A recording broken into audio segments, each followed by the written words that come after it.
భారతి ఇందిరానగర్ కాలనీలో భూమి ఉంది మాది.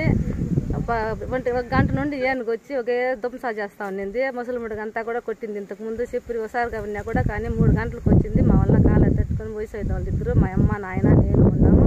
కుక్కలు కొట్టిన బట్టి ఏనుగు అరుస్తా ఉంది అని చెప్పి బయట వచ్చేసింది. తప్పించుకొని పారం కసువులోకి వచ్చి పారం కసువు అంటే చెట్లు అంతా పెరికేసి 40 మూటలు వడ్లు వేసింటిమి. 20 మూటల వడ్లకి దుంసా చేసింది. షెడ్డు గిడ్డు మొత్తం పగలు కొట్టేసింది. మాకు ఇక్కడ ఉండేదానికి కూడా ప్రాణ భయంగా ఉండాలి. ప్రభుత్వం మమ్మల్ని ఆదుకోవాలా. లక్ష్మి ఇందిరానగర్ కాలనీ రాత్రి 12 గంటకు వచ్చింది. ఏనిగే ఇంత తొక్కుని అడవి దగ్గరుండే పోయి అంత సేండ్లు అంతా ఇది ఇల్లు అంతా తోసేసింది. వడ్లంతా తినింది. మాకు చాలా భయంగా ఉంది. పెద్ద యానిగా 40 మూటలు వేసింది.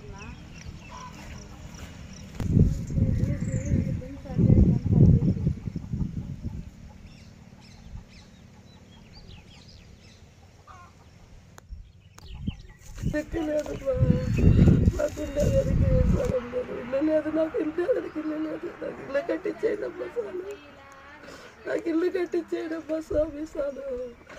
మిమ్మల్ని చేయతే దండ పెడతాను. నాకు ఇల్లు కావాలమ్మా, బిడ్డలు కడిగినాను, ఇల్లు కావాలని కట్టించేయడమ్మా నాకు సాలు.